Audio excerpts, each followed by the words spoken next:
বন্ধুরা, কখনো কি ভেবেছেন আমাদের সভ্যতার শুরু কিভাবে হয়েছিল? পৃথিবীর প্রাচীন স্থাপনা, পিরামিড, জিকুরাট বা সুমেরীয়দের লিখন শৈলী কি শুধুই মানুষের কৃতিত্ব, নাকি এর পেছনে কোনো বহির্গ্রহী শক্তির হাত ছিল? আজ আমরা আলোচনা করব জেকারিয়া সিজনের বিতর্কিত বই দ্য 12 প্ল্যানেট নিয়ে, যেখানে তিনি দাবি করেছেন যে আমাদের সভ্যতার সূচনা হয়েছিল নিবিরু নামক একটি রহস্যময় গ্রহ থেকে আগত আনুনাকি নামক প্রাণীদের হাতে। এই ভিডিওতে, বলা যায় এই অডিও পডকাস্টে, আমরা খুঁজে বের করব এই তত্ত্বের রহস্য, এর প্রমাণ এবং এটি কেন এত বিতর্কিত। তাই চলুন ডুব দেওয়া যাক এই মহাজাগতিক গল্পে। প্রথমেই জানা যাক জেকারিয়া সিজিন কে ছিলেন। 1920 সালে আজারবাইজানে জন্ম নেওয়া সিজিন ছিলেন একজন লেখক এবং গবেষক, যিনি প্রাচীন সভ্যতা, বিশেষ করে সুমেরীয় এবং মেসোপটেমীয় সংস্কৃতির ওপর গবেষণা করতেন। তিনি সুমেরীয় ভাষা এবং হিব্রু বাইবেলের পাঠোদ্ধারে দক্ষতা অর্জন করেছিলেন। 1976 সালে তিনি প্রকাশ করেন তার সবচেয়ে বিখ্যাত বই দ্য 12th প্ল্যানেট, যা তার আর্থ ক্রনিকলস সিরিজের প্রথম বই। এই বইটি প্রকাশের পরই বিশ্বজুড়ে আলোড়ন সৃষ্টি করে। কিন্তু কেন? সিজনের এই বইটির মূল দাবি হল আমাদের সৌরজগতে একটি অজানা গ্রহ রয়েছে, যাকে তিনি বলেছেন নিবিরু। এই গ্রহটি প্রতি 3600 বছরে একবার পৃথিবীর কাছাকাছি আসে, আর এই নিবিরু থেকে এসেছিল আনুনাকি নামক একটি উন্নত বহির্গ্রহী প্রজাতি, যারা আমাদের পৃথিবীতে এসে মানব জাতির সৃষ্টি এবং সভ্যতার ভিত্তি স্থাপন করেছিল। এই তত্ত্ব শুধু আকর্ষণীয় নয়, বরং বৈজ্ঞানিক ও প্রত্নতাত্ত্বিক জগতে তীব্র বিতর্কের জন্ম দিয়েছে। চলুন এবার জানি নিবিরু নিয়ে। সিজিনের মতে আমাদের সৌরজগতের সূর্য, চন্দ্র এবং 9টি গ্রহ ছাড়াও কয়েকটি গ্রহ রয়েছে যাকে তিনি দ্বাদশ গ্রহ বলেছেন। এই দ্বাদশ গ্রহ হল নিবিড়।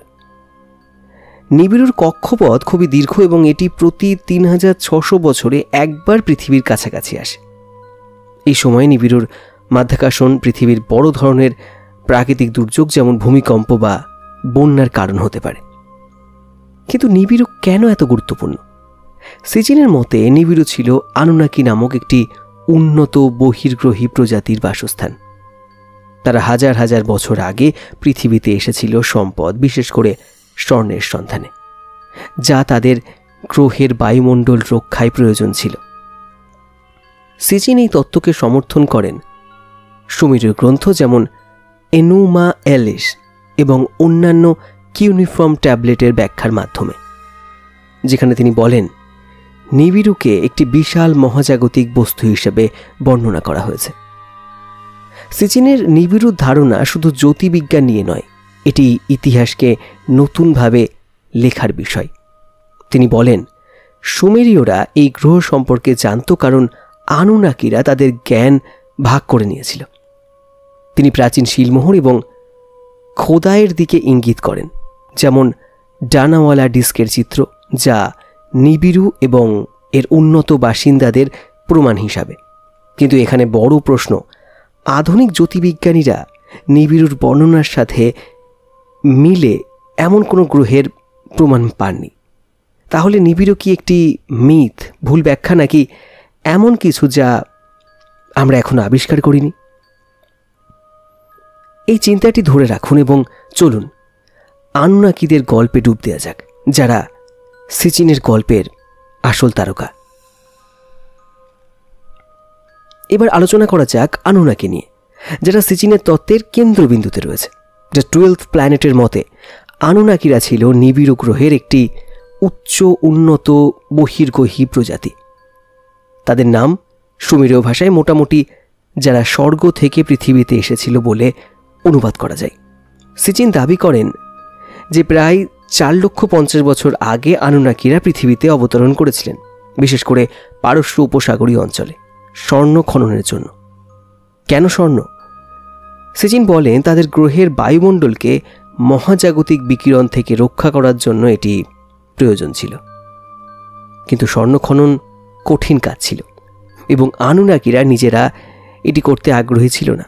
তাই প্রায় 3 লক্ষ বছর আগে তারা একটি শ্রমশক্তি তৈরির সিদ্ধান্ত নেয়। আর এখানেই গল্পটা রোমাঞ্চকর হয়ে ওঠে। সিচিন বলেন আনুনাকিরা জেনেটিক ইঞ্জিনিয়ারিং ব্যবহার করে তাদের নিজেদের ডিএনএর সাথে প্রাচীন হোমোনিড, সম্ভবত হোমো ইরেক্টাসের ডিএনএর মিশিয়ে হোমোসেপিয়েন্স অর্থাৎ আধুনিক মানুষ সৃষ্টি করে। হ্যাঁ, ঠিকই শুনেছেন। সিচিনের মতে আমরা মানুষ আনুনাকিদের দাস হিসেবে সৃষ্টি হয়েছিলাম। তিনি এই তত্ত্বকে সমর্থন করেন সুমেরীয় পৌরাণিক কাহিনী যেমন এনকি এবং নিনহুরসাগ এর গল্পের মাধ্যমে, যেখানে এই 2 আনুনাকি দেবতা মানুষ সৃষ্টিতে জড়িত। সিচিন বলেন এই গল্পগুলো পৌরাণিক কাহিনী নয়, বরং জেনেটিক পরীক্ষার ঐতিহাসিক বিবরণ। তিনি মানুষের বিবর্তনের হঠাৎ লাভ, আমাদের ভাষা, সংস্কৃতি এবং প্রযুক্তির দ্রুত বিকাশকে আনুনাকিদের হস্তক্ষেপের প্রমাণ হিসাবে উল্লেখ করেন। সর্বোপরি কিভাবে মানুষ গুহাবাসী থেকে কয়েক হাজার বছরের মধ্যে জিকুরাট তৈরি করতে পারল। সিচিন এখানেই থামেন না। তিনি দাবি করেন আনুনাকিরা শুধু আমাদের সৃষ্টি করেনি, তারা আমাদের সমগ্র সভ্যতাকে গড়ে তুলেছিল। তারা মানুষকে কৃষি, গণিত, জ্যোতির্বিজ্ঞান এবং লিখন শৈলীর জ্ঞান দিয়েছিল। সুমেরীয় সভ্যতা ইতিহাসের প্রাচীনতম সভ্যতাগুলোর একটি। সিচিনের মতে আনুনাকিদের প্রভাবের সরাসরি ফল। তিনি এমনকি বলেন মিশরের পিরামিড বা মেসোপটেমিয়ার জিকুরাটের মতো স্থাপনাগুলো আনুনাকিদের প্রযুক্তি দিয়ে নির্মিত হয়েছিল, যা সেই সময় মানুষের পক্ষে অর্জন করা অসম্ভব ছিল। কিন্তু আনুনাকিদের কি হলো? সিচিন বলেন তারা অবশেষে পৃথিবী ছেড়ে চলে যায়, সম্ভবত যখন নিবিড়ুর কক্ষপথ তাদের গভীর মহাকাশে ফিরিয়ে নিয়ে যায়। কেউ কেউ তিনি দাবি করেন পেছনে থেকে যায়, মানুষের সাথে মিশে প্রাচীন পৌরাণিক কাহিনীর দেবতা হয়ে ওঠে। এটি আমাদের তার তত্ত্বের আরেকটি আকর্ষণীয় অংশে নিয়ে যায়, আনুনাকি এবং প্রাচীন পৌরাণিক কাহিনীর সংযোগ। সিচিনের তত্ত্ব শুধু বিজ্ঞানকে চ্যালেঞ্জ করে না, এটি ধর্ম এবং পৌরাণিক কাহিনীকে নতুনভাবে ব্যাখ্যা করে।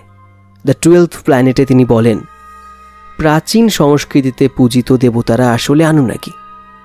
তিনি এলনিন, এনকি এবং ইন্নান্নার মতো সুমেরীয় দেবতাদের সঙ্গে গ্রিক বা মিশরীয় দেবতাদের মিল খুঁজে পান। কিন্তু তিনি আরও এগিয়ে যান, আনুনাকিদের বাইবেলের সাথে সংযুক্ত করেন। উদাহরণস্বরূপ বাইবেলের জেনেসিস বইয়ে উল্লেখিত নেফিলিম, যাদের দেবপুত্র বলা হয়েছে, যারা পৃথিবীতে এসে মানুষের স্ত্রীদের বিয়ে করেছিল। সিচিন বলেন এরা ছিল আনুনাকি, যারা মানুষের সাথে মিলিত হয়ে হাইব্রিড সন্তান জন্ম দিয়েছিল। তিনি বাইবেলের গল্পের সৃষ্টির গল্প, যেখানে ঈশ্বর মানুষকে তার প্রতিমূর্তিতে সৃষ্টি করেন, তাকে আনুনাকিদের জেনেটিক ইঞ্জিনিয়ারিংয়ে উল্লেখ হিসাবে ব্যাখ্যা করেন। এমনকি বাইবেল এবং গিলগামেশের মহাকাব্যের মতো সুমেরীয় গ্রন্থে বর্ণিত মহাপ্লাবনও সিচিনের মতে নিবিড়ুর মাধ্যাকর্ষণ পৃথিবীর জলবায়ুতে বিঘ্ন ঘটিয়ে সৃষ্ট একটি বাস্তব ঘটনা। সিচিনের পদ্ধতি হল প্রাচীন গ্রন্থগুলোকে আক্ষরিকভাবে গ্রহণ করা, সেগুলোকে প্রতীকী গল্পের পরিবর্তে ঐতিহাসিক বিবরণ হিসাবে বিবেচনা করা। উদাহরণস্বরূপ তিনি সুমেরীয় রাজার তালিকার দিকে ইঙ্গিত করেন, যেখানে শাসকদের হাজার হাজার বছর রাজত্ব করার কথা বলা হয়েছে। প্রচলিত পণ্ডিতরা এই দীর্ঘ রাজত্বকে অতিরঞ্জিত বা প্রতীকী বলে মনে করেন, কিন্তু সিচিন বলেন এটি আনুনাকিদের দীর্ঘ আয়ু প্রতিফলিত করে, সম্ভবত তাদের উন্নত জীববিজ্ঞান বা নিবিড়ুর ভিন্ন সময় চক্রের কারণে। এই পূর্ণ ব্যাখ্যা প্রাচীন জ্যোতির্বিজ্ঞানেও প্রসারিত। সিচিন দাবি করেন সুমেরীয়রা সৌরজগৎ সম্পর্কে উন্নত জ্ঞান রাখত, যার মধ্যে ইউরেনাস এবং নেপচুনের মতো গ্রহ ছিল, যা আধুনিক বিজ্ঞান শতাব্দী পরে আবিষ্কার করে।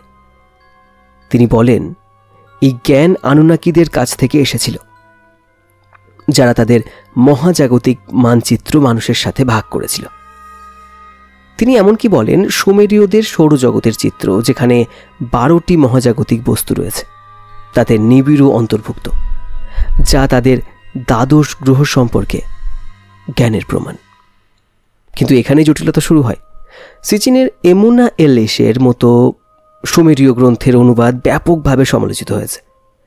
পণ্ডিতরা বলেন তিনি এই গ্রন্থগুলো ভুল পড়েছেন বা তার বর্ণনার সাথে মানানসই করার জন্য নির্বাচনীভাবে ব্যাখ্যা করেছেন। উদাহরণস্বরূপ, সুমেরীয় পৌরাণিক কাহিনীতে আনুনাকি শব্দটি দেবতা বা আত্মার একটি দলকে বোঝায়, বহির্গ্রহীদের নয়। তাহলে সিচিন কি লুকানো সত্য উন্মোচন করেছেন, নাকি তিনি প্রাচীন পৌরাণিক কাহিনী থেকে একটি কল্পবিজ্ঞানের গল্প বুনছেন? চলুন এটি পরবর্তীতে অনুসন্ধান করা হবে। যতটা আকর্ষণীয় সিচিনের তত্ত্ব, তা বিজ্ঞানী, ইতিহাসবিদ এবং ভাষাবিদদের তীব্র সমালোচনার মুখে পড়েছে। চলুন দ্য 12 প্ল্যানেটের প্রধান আপত্তিগুলো ভেঙে দেখা যাক। প্রথমত, নিবিড়ুর অস্তিত্ব নিয়ে সমস্যা। জ্যোতির্বিজ্ঞানীরা আমাদের সৌরজগতে 3600 বছরের কক্ষপথের কোনো গ্রহের প্রমাণ পাননি। নাসা এবং অন্যান্য সংস্থাগুলো বিপর্যয়কর ঘটনা সৃষ্টিকারী একটি দুর্বৃত্ত গ্রহ সম্পর্কে দাবি খণ্ডন করেছে। কেউ কেউ অনুমান করেন যে সিচিনের নিবিড় একটি কাল্পনিক প্ল্যানেট। এই ব্যাপারে বিস্তারিত বলতে গেলে প্ল্যানেট এক্সের ধারণা থেকে অনুপ্রাণিত হতে পারে, কিন্তু এমন কোনো গ্রহ এখনো পর্যন্ত আবিষ্কার করা যায়নি। সিচিনের সুমেরীয় গ্রন্থ যেমন এনুমা এলেশের অনুবাদ ব্যাপকভাবে সমালোচিত হয়েছে। ডক্টর মাইকেল হাইজারের মতো বিশেষজ্ঞরা যুক্তি দেন যে সিচিনের ব্যাখ্যাগুলো ভুল। উদাহরণস্বরূপ, সুমেরীয় গ্রন্থের নিবিড় শব্দটি প্রায় একটি নক্ষত্র, যেমন বৃহস্পতি, বা একটি প্রতীকী ধারণাকে বোঝায়, কোনো শারীরিক গ্রহ নয়। সমালোচকরা বলেন সিচিন তার বহির্গ্রহী বর্ণনার সাথে মানানসই করার জন্য গ্রন্থগুলোর নির্বাচনী ব্যাখ্যা করেছেন এবং তাদের সাংস্কৃতিক প্রেক্ষাপট উপেক্ষা করেছেন। প্রমাণের অভাব। সিচিনের দাবিগুলোর সমর্থনে কোনো প্রত্নতাত্ত্বিক বা জেনেটিক প্রমাণ নেই। যদি আনুনাকিরা জেনেটিক ইঞ্জিনিয়ারিংয়ের মাধ্যমে মানুষ সৃষ্টি করে থাকে, তাহলে আমাদের তাদের প্রযুক্তি বা ডিএনএর চিহ্ন পাওয়ার কথা, কিন্তু এমন কোনো প্রমাণ এখনো পাওয়া যায়নি। সুমেরীয় সভ্যতার দ্রুত উত্থান বা সিচিন বহির্গ্রহী হস্তক্ষেপের কারণে বলে দাবি করেন, তা মূলধারার পণ্ডিতরা মানুষের উদ্ভাবন, বাণিজ্য এবং পরিবেশগত কারণের ফল হিসাবে ব্যাখ্যা করেন। সাংস্কৃতিক সংবেদনশীলতার অভাব। সিচিনের তত্ত্ব প্রাচীন পৌরাণিক কাহিনীর আধ্যাত্মিক এবং প্রতীকী তাৎপর্যকে উপেক্ষা করার জন্য সমালোচিত হয়েছে। এগুলোকে বহির্গ্রহী সাক্ষাৎ হিসেবে উপস্থাপন করে তিনি জটিল সাংস্কৃতিক বর্ণনাগুলোকে একটি কল্পবিজ্ঞানের প্লটে পরিণত করেছেন, যা কেউ কেউ এই গল্পগুলো সৃষ্টিকারী মানুষের প্রতি অসম্মানজনক বলে মনে করেন। এই সমালোচনা সত্ত্বেও সিচিনের ধারণাগুলো বিশাল অনুসারী হয়েছে। তার বই লক্ষ লক্ষ কপি বিক্রি হয়েছে এবং এনশিয়েন্ট এলিয়েন্সের মতো শো তার কাজের ওপর অনেকাংশে নির্ভর করে। কেন? কারণ তার তত্ত্বগুলো আমাদের উৎপত্তি এবং পৃথিবীর বাইরে জীবনের সম্ভাবনা সম্পর্কে আমাদের কৌতূহলকে উস্কে দেয়। এগুলো মূলধারার ইতিহাসের একটি রোমাঞ্চকর বিকল্প প্রস্তাব করে, যদিও তাদের বৈজ্ঞানিক কঠোরতার অভাব রয়েছে। তাহলে দ্য 12 প্ল্যানেটের উত্তরাধিকার কি? আপনি সিচিনের তত্ত্বে বিশ্বাস করুন বা না করুন, এর প্রভাব অস্বীকার করা যায় না। তার কাজ অগণিত বই, ডকুমেন্টারি এবং প্রাচীন সভ্যতা, বহির্গ্রহী জীবন নিয়ে আলোচনাকে অনুপ্রাণিত করেছে। এটি মানুষকে মূলধারার বর্ণনার প্রশ্ন তুলতে এবং আমাদের অতীতের রহস্য অন্বেষণ করতে উৎসাহিত করেছে। এমনকি নিবিড় এবং আনুনাকি অপ্রমাণিত থাকলেও সিচিনের ধারণাগুলো সুমেরীয় সংস্কৃতি এবং মানব জাতির উৎপত্তি নিয়ে বিশ্বব্যাপী মুগ্ধতা জাগিয়েছে। কারো কাছে দ্য 12th প্ল্যানেট বিজ্ঞান, পৌরাণিক কাহিনী এবং কল্পনার মিশ্রণে একটি কল্পনাপ্রসূত কাজ। অন্যদের কাছে এটি একটি সাহসী অনুমান যা আমাদের সব কিছু নতুন করে ভাবতে চ্যালেঞ্জ করে।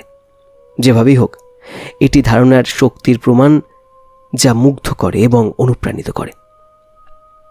শেষ করার আগে প্রিয় দর্শকদের প্রশ্ন, আনুন্নাকিরা কি আমাদের বিশ্বকে গড়ে তুলেছিল, নাকি এটি কেবল একটি আধুনিক মেদ? প্রাচীন গ্রন্থগুলো কি এমন গোপন রহস্য ধরে রেখেছে যা আমরা এখনও উন্মোচন করিনি, নাকি এগুলো কেবল অতীত যুগের গল্প? নিচে মন্তব্যে আপনার চিন্তা জানান এবং এই মহাজাগতিক কথোপকথনটি চালিয়ে যাওয়া যাক। দ্য 12th প্ল্যানেটের এই যাত্রায় আমাদের সাথে যোগ দেওয়ার জন্য ধন্যবাদ। আপনি যদি ভিডিওটি উপভোগ করেন তাহলে একটি থামস আপ দিন, আপনার বন্ধুদের সাথে শেয়ার করুন এবং ইতিহাস, বিজ্ঞান এবং রহস্য নিয়ে আরও গভীর আলোচনার জন্য সাবস্ক্রাইব করুন। বেল আইকনটিতে ক্লিক করুন যাতে আপনি কোনো আপডেট মিস না করেন। পরবর্তী সময় পর্যন্ত অজানাকে এভাবেই জানতে থাকুন।